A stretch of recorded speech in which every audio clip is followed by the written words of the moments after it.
Good morning. Welcome to my channel SC Creative. ଆଜିର class start କରିବା।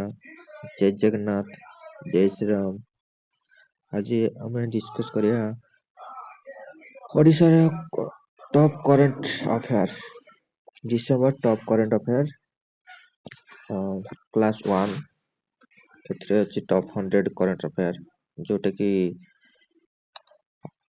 important for all exam, OSSC, SSC, OSS, OSA, OSSC ସବୁ exam ପାଇଁ ଦରକାରୀ।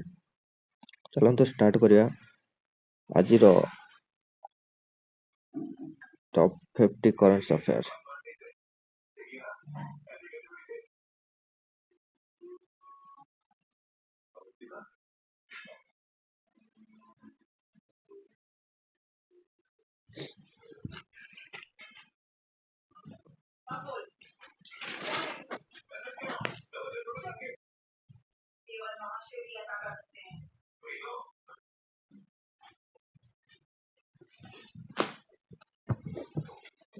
ଆଜି start କରିବା କରେଣ୍ଟ ଆଫେୟାର। ଠିକ ଅଛି।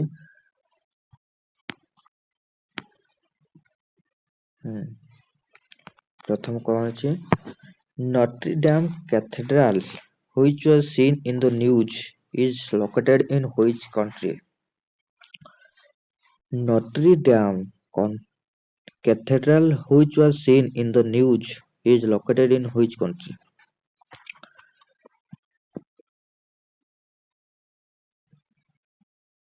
କୋଉଠି ଏଟା? Notre Dame Cathedral, which was seen in the news, କିଏ ନ୍ୟୁଜରେ ଦେଖିଥିଲେ ଆଉ କୋଉ କଣ୍ଟ୍ରିରେ ସିଏ ସିଚୁଏଟେଡ୍ ମାନେ ଲୋକେଟେଡ୍ ମାନେ ଅବସ୍ଥିତ? ସେ ହଉଛି ଆମ ଇଣ୍ଡିଆ। କୋଉଥିରେ? ଇଣ୍ଡିଆରେ ଲୋକେଟେଡ୍ ଅଛି। ଏଠି French president over 100 craftspeople who rebuilt Notre Dame, କିଏ ବନେଇଥିଲେ ନା ଫ୍ରେଞ୍ଚ ପ୍ରେସିଡେଣ୍ଟ।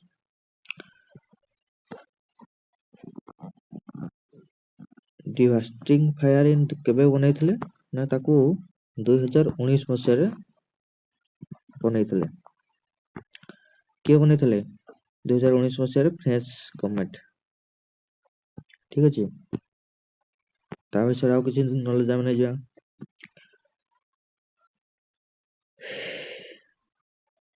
ଏଇଟା cathedral located in Paris, France.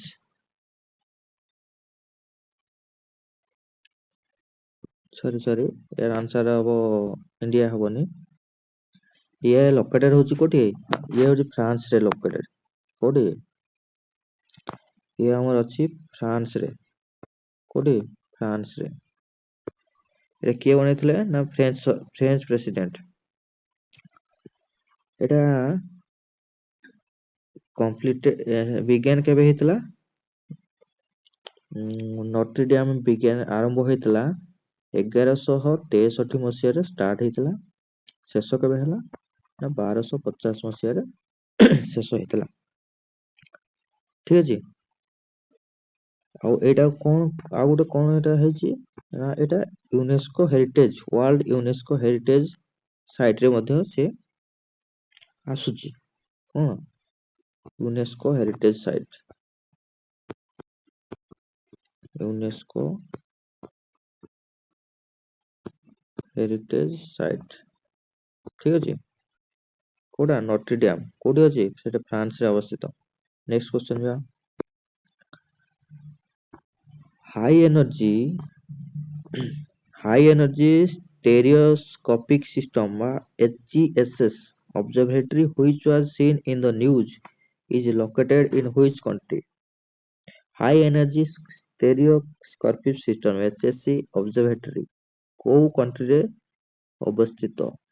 Located ବା କେଉଁ କଣ୍ଟ୍ରିରେ ଅଛି? ସେ ହଉଛି ଆମର ଆନ୍ସର ହବ ନାମ୍ବିଆ। କୋଉ କଣ୍ଟ୍ରି? ନାମ୍ବିଆ କଣ୍ଟ୍ରିରେ ସିଏ ଅଛି।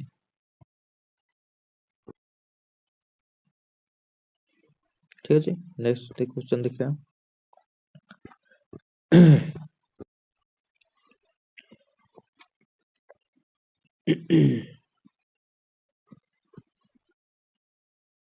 ନେକ୍ସଟ କ୍ୱେଶ୍ଚନ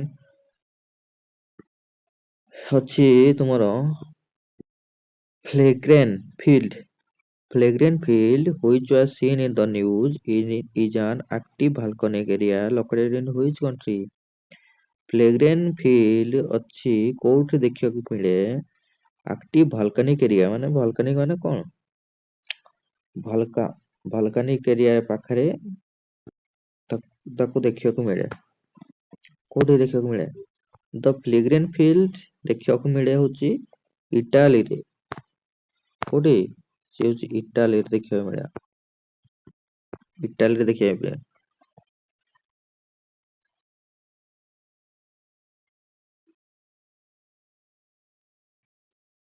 ଠିକ ଅଛି।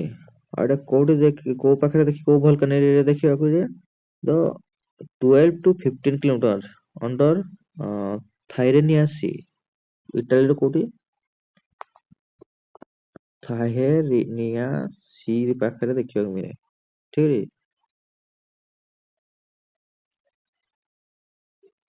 ଦେଖିବା ନେକ୍ସଟ କ୍ୱେଶ୍ଚନ ଯିବା। କରେଣ୍ଟ ଆଫେୟାର ଟପ୍ 100 ଆଜି ଆମେ ଡିସ୍କସ କରିବା ଯୋଉଟା କି ଅଲ୍ ଏକ୍ସାମ ପାଇଁ।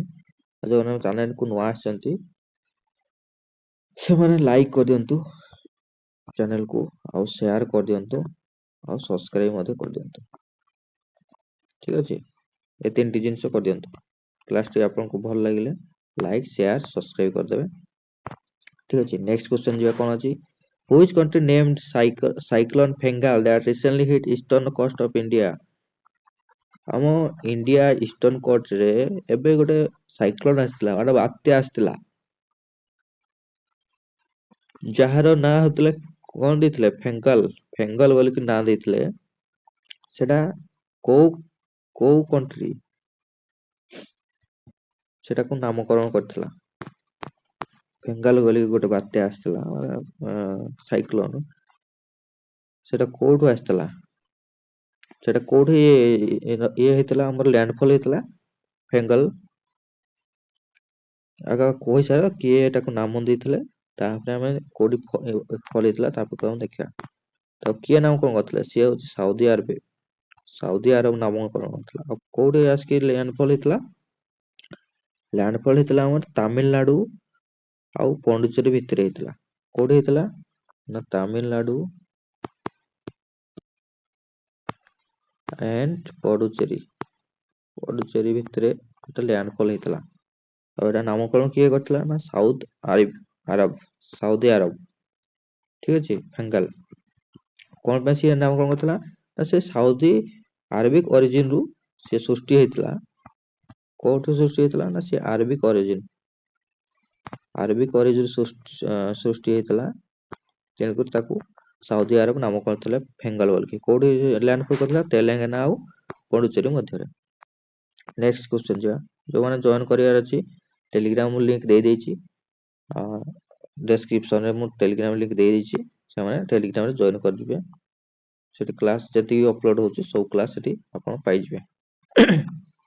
ଠିକ ଅଛି। ନେକ୍ସଟ ଆଉ ଗୋଟେ ଇଷ୍ଟ କୋଷ୍ଟ ତା ପୂର୍ବରୁ ହେଲା ଆଫେକ୍ଟ ହେଇଥିଲା। କଣ? ତା ରିସେଣ୍ଟ 2 ମାସ ପୂର୍ବରୁ ଆଉ ଗୋଟେ ସାଇକ୍ଲୋନ ଆସିଥିଲା ଆମ ଇଣ୍ଡିଆରେ। କଣ ସେଟା? ଦାନା ସାଇକ୍ଲୋନ ଦାନା ତା ପରେ ପରେ। ଠିକ ଅଛି। ଜାଣିଛନ୍ତି ନା ନାଇଁ? ତାପରେ ନେକ୍ସଟ କ୍ୱେଶ୍ଚନ ଯିବା। What is the name of the newly declared district in Uttar Pradesh for the management of the 2025 Mahakumbh in Prayagraj? What is the name of the newly declared district? ଆମ Uttar Pradesh UP ରେ ଗୋଟେ ନୂଆ district declare ହେଇଛି। କଣ ପାଇଁ? ନା management କରିବା ପାଇଁ ମହାକୁମ୍ଭ ଯୋଉ ହେବାକୁ ଯାଉଛି, ଯୋଉଟା କି 12 ବର୍ଷ ଥରେ ହୁଏ। କୁମ୍ଭ ମେଳା କେତେ ହୁଏ? ମହାକୁମ୍ଭ ଯୋଉଟା କି 12 ଇୟରରେ ହୁଏ। କୁମ୍ଭ ମେଳା ଏଭ୍ରି 6 ଇୟରରେ ଥରେ ହୁଏ। କୋଉଠି ହୁଏ ଏଟା? ଉତ୍ତର ୟୁପି ରେ ପ୍ରୟାଗରାଜ। ଏବେ ଯୋଉ ମହାକୁମ୍ଭ ହେବାକୁ ଯାଉଛି 2025 ମସିହାରେ, ସେଟା ଜାନୁଆରୀ ମାସରେ ହବ। ଯୋଉଟା ମହାକୁମ୍ଭ ହବ ସେଠି ଗୋଟେ ୟୁପିରେ ଉତ୍ତର ପ୍ରଦେଶ ଗୋଟେ ନୂଆ ଡିଷ୍ଟ୍ରିକ୍ଟ କ୍ରିଏଟ କରାହେଲା, ଡିକ୍ଲେୟାର କରାହେଲା ମ୍ୟାନେଜମେଣ୍ଟ କରିବା ପାଇଁ। ସେ ଡିଷ୍ଟ୍ରିକ୍ଟ କଣ? କୋଉ ଡିଷ୍ଟ୍ରିକ୍ଟ ୟୁପିର? ୟୁପିର ସେ ଯୋଉ ନୂଆ ଡିଷ୍ଟ୍ରିକ୍ଟ ହେଲା ତାର ନାଁ କଣ?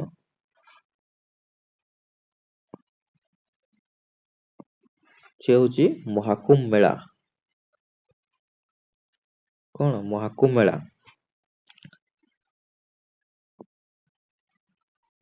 ମହାକୁମ୍ଭ ମେଳାର ସେ ହଉଛି କଣ ପ୍ରୟାଗରାଜ।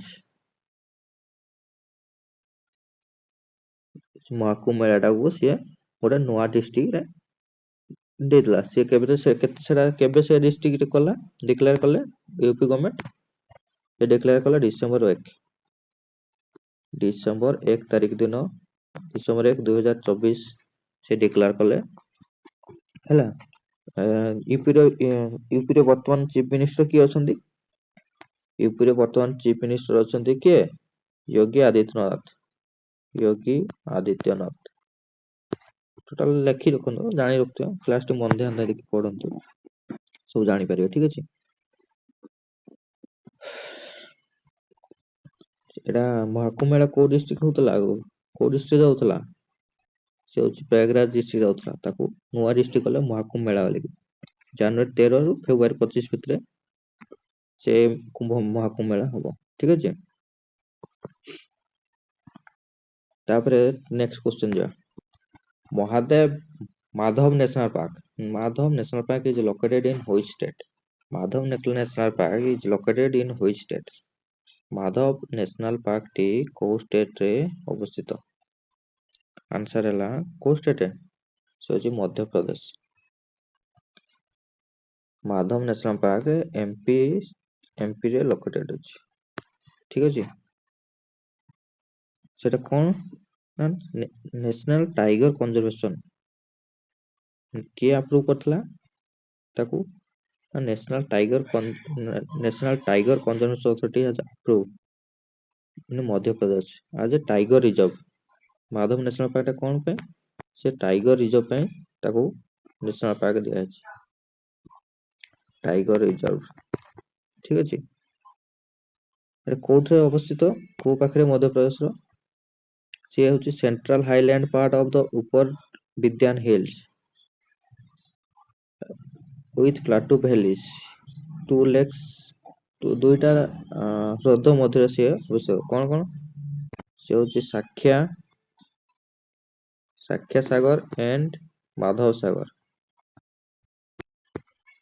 ଯୋଉଟା କି ଦୁଇଟା ଲେକ୍, ସାଖ୍ୟା ସାଗର ଆଉ ମାଧବ ସାଗର, ଦୁଇଟା ଲେକ୍ ମଝିରେ କିଏ ଅଛି? ସିଏ ହଉଛି ମାଧବ ନ୍ୟାସନାଲ ପାର୍କ। ଆଉ ଯୋଉଟା କି ସିଏ ପାଣି ପାଇଁ ସିଏ ସପୋର୍ଟିଂ କରେ, ଆକ୍ୱାଟିକ। ଠିକ ଅଛି, ପାଣି ଯୋଗାଇଥାଏ। ନେକ୍ସଟ କ୍ୱେଶ୍ଚନ ଯିବା। Where was the International Conference on Nature-Based Solution (NBS) held in India? Where was the International Conference on Nature-Based Solution (NBS) held in India? କୋଉଠି NBS ବା ନେଚର ବେସ୍ଡ ସଲ୍ୟୁସନ ଇଣ୍ଡିଆର କୋଉଠାରେ କନଫରେନ୍ସଟି ହେଇଥିଲା? Natural based conference solution ସେ ହଉଛି ଆମର ଗୁଆହାଟୀ। କୋଉଠି ହେଇଥିଲା? ଗୁଆହାଟୀରେ ହେଇଥିଲା। ଠିକ ଅଛି। ୟୁନିୟନ ମିନିଷ୍ଟର ଆମର କିଏ ଅଛି? ସେଠି କିଏ ଲିଡ୍ ନେଇଥିଲେ? କିଏ? Union minister Giriraj Singh. ତାର ଲିଡ୍ କିଏ ନେଇଥିଲେ? Union minister Giriraj Singh. ଠିକ ଅଛି। Next question. Elipos city which was seen in the news is located in which country? Elipos city କୋଉ ଦେଶରେ ଦେଖିବାକୁ ମିଳିବ? ଅବସ୍ଥିତ, located, Elipos city ସେ ହଉଛି ସିରିଆ। କୋଉଥିରେ ଅବସ୍ଥିତ? ସେ ହଉଛି ସିରିଆ। Elipos Syria city. ଠିକ ଅଛି, ସିରିଆରେ।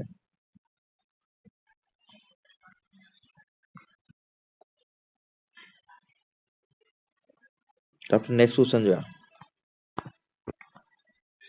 आधा दिन का जनपरा which was seen in the news is located in which state? अढ़ाई दिन का जनपरा, ସେଟା କୋଉ ଷ୍ଟେଟ ବା ୟୁନିୟନ ଟେରିଟୋରୀରେ ସିଏ ଅବସ୍ଥିତ?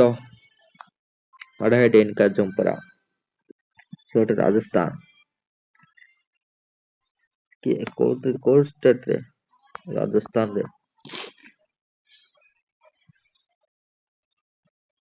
ରାଜସ୍ଥାନରେ କଣ ଅଛି ଆଉ ସେଟା କୋଉଠି ଅବସ୍ଥିତ ଆଦାୟ ଦିନିକା ଜାଗା ରାଜସ୍ଥାନର ଆଜମେର କୋଉଠି ରାଜସ୍ଥାନର ଆଜମେର ସିଟିରେ ଠିକ ଅଛି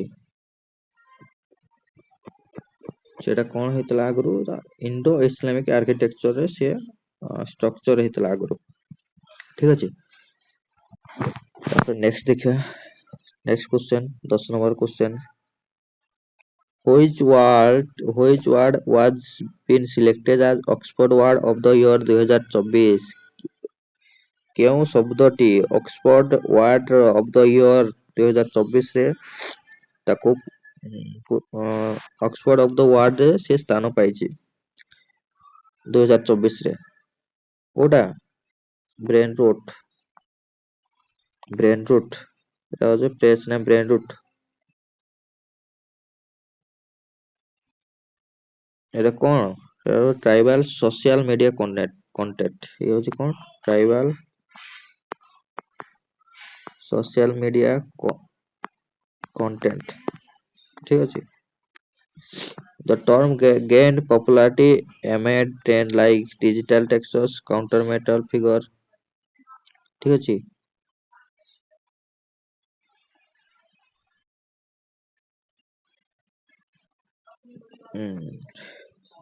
नेक्स्ट क्वेश्चन देखिए SEAM 2024 is an initiative of which constitution the STEAM 2024 is an initiative of which institution এই যে STEAM ଗୋଟେ ମିଶନଟା ଠିକ ଅଛି ସେଟା କେଉଁ କନଷ୍ଟିଟ୍ୟୁସନରେ ତାକୁ ଇନିସିଏଟିଭ ମାନେ ତାକୁ ଅଣା ଯାଇଥିଲା କୋଉଥିରେ ସେ ହଉଛି ନୀତି ଆୟୋଗରେ ନୀତି ଆୟୋଗ ଠିକ ଅଛି ତାପରେ next homogeneous a new ancient human species was discovered in which country homogeneous a new ancient human species our human species ର ଗୋଟେ ନୂଆ human species was discovered which country homojulensis ନାମରେ ଗୋଟେ human ର ancient species ବାହାର କରିଛି କୋଉ country homojulensis मतलब homo मतलब कौन homojulensis से big head homojulensis मतलब कौन big head large skull found in कोठी से होची चाइना बाहर करछि सब तो चाइना बाहर करछि और ଗୋଟେ ନୂଆ ସ୍ପେସିସ୍ ବାହାର କରଲା ସେ ଦେଖନ୍ତୁ ସେ ନୂଆ ସ୍ପେସିସ୍ ଗୋଟେ ବାହାର କଲା ଯାହା କଣ ସିଏ ହଉଛି ବିଗ ହେଡ ହିସାବରେ ସେଟା କଣ homojulensis ନା କଣ ତାର homojulensis ତାକୁ ନା ଦେଲା ନେକ୍ସଟ क्वेश्चन ଦେଖିବା International Society Security Association ISSA was established under which organization International Society Security Association ISSS was established under which association ISSA କୋଉ ଅର୍ଗାନାଇଜେସନ ଅଣ୍ଡରରେ ଯାଉଛି ISSA ସେ କୋଉ ଅଣ୍ଡର ଯାଉଛି ସେ ହଉଛି ଇଣ୍ଟରନ୍ୟାସନାଲ ଲେବର ଅର୍ଗାନାଇଜେସନ ILO କୋଉ ଅଣ୍ଡର ଯାଉଛି international labour organisation ILO option number C এটা କଣ ପାଇଁ କରାହେଇଛି ତ Employee Stat Insurance Corporation ESIC receive certificate of merit it mobile app ask an appointment ঠিক আছে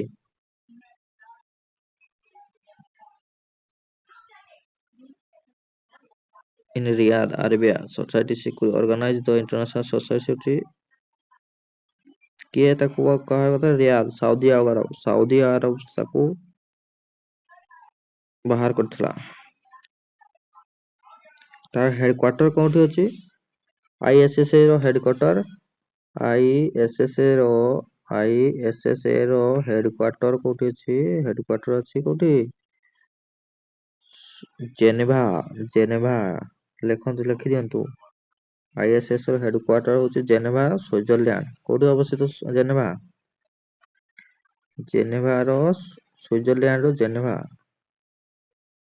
ସୁଇଜରଲ୍ୟାଣ୍ଡର ଜେନେଭାଠାରେ ସେ ଅବସ୍ଥିତ ଅଛି। ଆଉ ଇଣ୍ଡିଆ ଗୋଟେ ତାର କଣ୍ଟ୍ରି। ISS ର ସିଏ ଗୋଟେ ଇଣ୍ଡିଆ ବି ଗୋଟେ ତାକୁ ତାଠି ଆଟାଚ ହେଇଛି। ଠିକ ଅଛି, ନେକ୍ସଟ କ୍ୱେଶ୍ଚନ ଦେଖିବା। ପୁନୁଥ ସାଙ୍ଗଚୁ 2 hydroelectric project which was seen in the news is located in which country?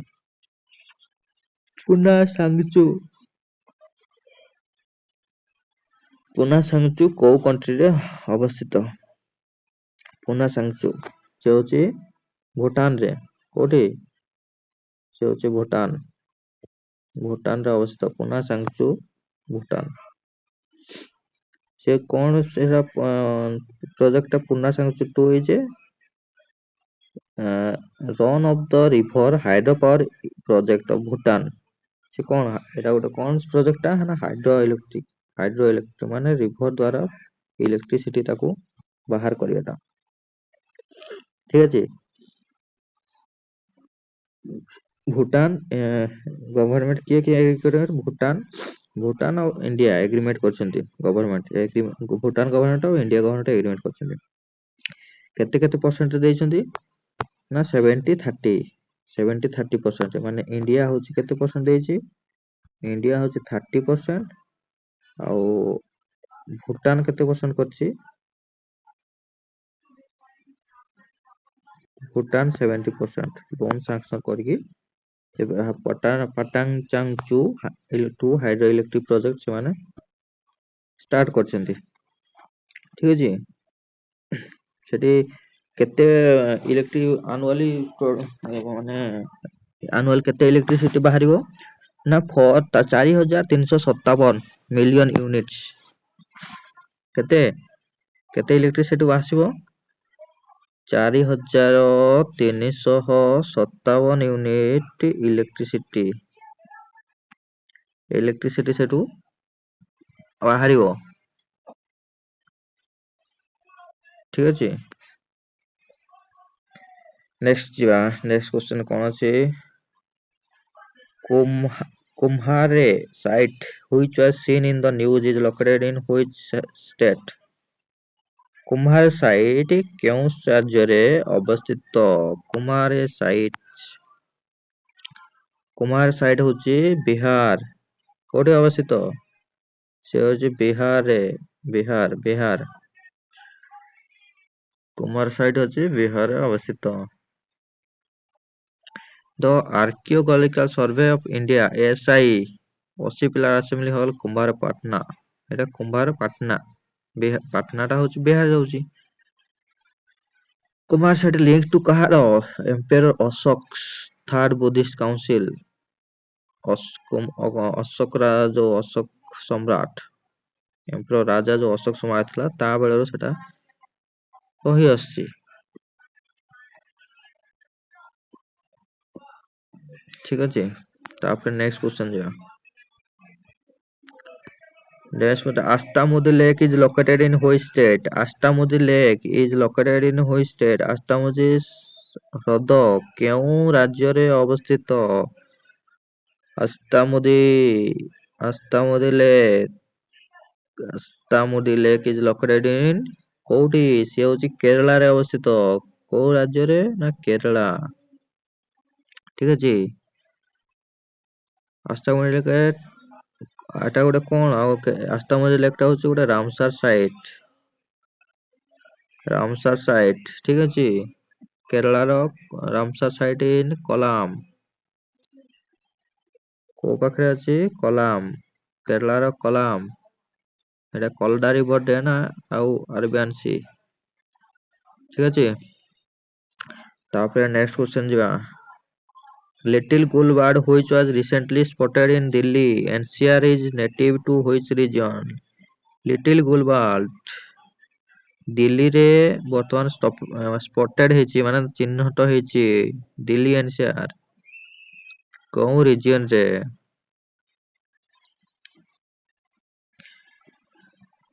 ସେ ହଉଛି ୟୁରାସିଆ। କୋଉଠି?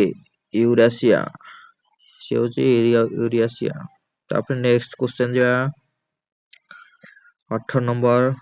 Who has been awarded the 2024 Indira Gandhi Prize for Peace, Disarmament and Development? Who has been awarded 2024 Indira Gandhi Prize for Peace, Disarmament and Development? କିଏ ସେ? ସେ ହଉଛି Mitchell ବେଚଲେଟ। କିଏ? Mitchell ବେଚଲେଟ। Mitchell ବେଚଲେଟ। ଠିକ ଅଛି 19 ନମ୍ବର କ୍ୱେଶ୍ଚନ। 19 ନମ୍ବର ଅଛି କଣ? Under the Digital Agriculture Mission, which state become the first in the country to generate farmer IDs for 25% of farmer? Under the Digital Agriculture Mission, which state become the first in the country to generate farmer ID for 25% of farmer? କିଏ? Digital Agriculture Mission ରେ which states become first country to generate farmer ID for 25% of farmer? farmer 25% ID से generate କରିଛି। First ହେଇଛି କିଏ? ସେ ହଉଛି ଆମ ଗୁଜରାଟ। କିଏ? Gujarat. Gujarat is the first state to generate farmer IDs for 25% of its target farmer. ଯେତିକି ଫାର୍ମର ଥିଲେ ତାର 25% ସେ ଗୁଜରାଟ ତାକୁ ଆଇଡି ବନେଇ ଦେଇକି ଦେଇ ସାରିଲାଣି। ଡିଜିଟାଲ ଏଟା କଣ କୋଉଠି ଯାଉଛି ନା ଡିଜିଟାଲ ଏଗ୍ରିକଲଚର ମିଶନ କେବେ ଲଞ୍ଚ ହେଇଥିଲା? ଡିଜିଟାଲ ଏଗ୍ରିକଲଚର ମିଶନ ଲଞ୍ଚ ହେଇଥିଲା କେବେ? ଡିଜିଟାଲ ମିଶନ ସେପ୍ଟେମ୍ବର 2024 ରେ ଲଞ୍ଚ ହେଇଥିଲା। କେବେ ଲଞ୍ଚ ହେଇଥିଲା? Digital agriculture mission September 2000 launch ହେଇଥିଲା। ଫାର୍ମର ଆଇଡି ହଉଛି କୋଉଥିରେ ବନଉଥିଲେ? ତାକୁ ଆଧାର କାର୍ଡରେ ଫାର୍ମ ଆଇଡି ହଉଛି। ଠିକ ଅଛି ଏବେ ବି ଆପ୍ଲାଏ ହଉଛି। ଯୋଉମାନେ ଆପ୍ଲାଏ ଫାର୍ମର ଯଦି ଅଛନ୍ତି ବାପା ମା କହିଦେବେ ସେମାନେ ଆପ୍ଲାଏ କରିଦେବେ। ଆଉ କିଏ କେତେ ପରସେଣ୍ଟ ଲେଖା କେତେ ପରସେଣ୍ଟ କରିଥିଲା ଆମେ ଦେଖିଦବା ଟିକେ। ମଧ୍ୟପ୍ରଦେଶ କରିଥିଲା କେତେ ପରସେଣ୍ଟ? ଏମପି ହେଲା 9%, ମହାରାଷ୍ଟ୍ର ହେଲା 2%, ଆଉ ଆସାମ। ଠିକ ଅଛି ଏଗୁଡା ସବୁ କରିଥିଲେ କିନ୍ତୁ ଗୁଜରାଟ 25% ତାର କରିଦେଇଥିଲା। ତାପରେ ନେକ୍ସଟ କ୍ୱେଶ୍ଚନ ଦେଖିବା। Which country is the host of 2024 World Weightlifting Championship? World lifting championship 2024 ହେଇଥିଲା କୋଉ କଣ୍ଟ୍ରି ତାକୁ ହୋଷ୍ଟ କରିଥିଲା? କୋଉ କଣ୍ଟ୍ରି ହୋଷ୍ଟ କରିଥିଲା? Which country is host of 2024 World Weightlifting Championship? ସେ ହଉଛି ବାରହେନ। କିଏ?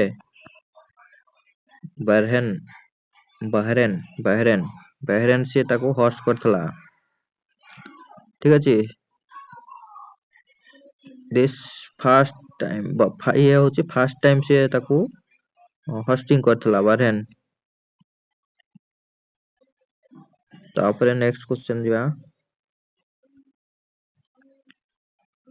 Which institute has developed an open source tool called IMPACT to monitor lake water surface temperature?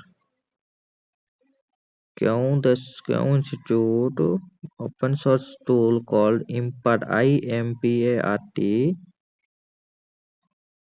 monitor କରିଛି lake water surface temperature କୁ? ସେ କିଏ?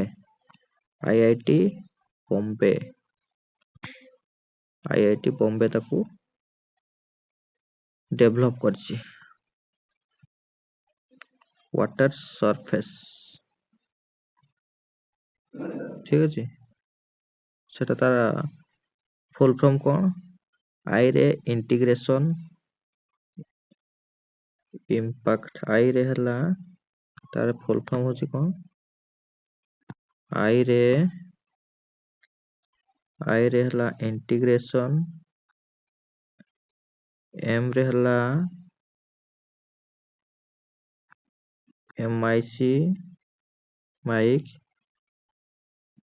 W रे हला IMP, P ହେଲା improved, A ରେ ହେଲା water, R ରେ ହେଲା surface, R ରେ ହେଲା surface, T ରେ ହେଲା temperature। ये हूँ डिजाइन କରିଛନ୍ତି IIT बॉम्बे वाला। ठीक ଅଛି, ଆଜି ସେତିକି ଥାଉ। ନେକ୍ସଟ କ୍ଲାସ୍ ଆମେ ଆସନ୍ତାକାଲି କରିବା ଟପ୍ 100 କୁ। ଠିକ ଅଛି, ଆଜିର କ୍ଲାସ୍ ସେତିକିରେ ରଖିବା। ଆଉ ଯୋଉମାନେ ଦେଖୁଛନ୍ତି ଚ୍ୟାନେଲକୁ, ଭିଡ଼ିଓଟି ଯଦି ଭଲ ଲାଗୁଛି, କିଛି ଆପଣ ଲାଭ ପାଇବେ ଭଳି ଲାଗୁଛି, ଲାଇକ୍ କରିଦିଅନ୍ତୁ, ସେୟାର କରିଦିଅନ୍ତୁ, ଆଉ ସବସ୍କ୍ରାଇବ୍ ମଧ୍ୟ କରିଦିଅନ୍ତୁ। ଲାଇକ୍, ସେୟାର, ସବସ୍କ୍ରାଇବ୍, ଆଉ ଆପଣଙ୍କ ସାଙ୍ଗମାନଙ୍କୁ ସେୟାର କରିଦିଅନ୍ତୁ। ଏ ତିନିଟି ଜିନିଷ କରିକି କରିଦିଅନ୍ତୁ। Like, share, subscribe. ଧନ୍ୟବାଦ। ଆଜି କ୍ଲାସ୍ ସେତିକି ଥାଉ, ନେକ୍ସଟ କ୍ଲାସ୍ କରିବା। Thank you. ଜୟ ଜଗନ୍ନାଥ। Thank you.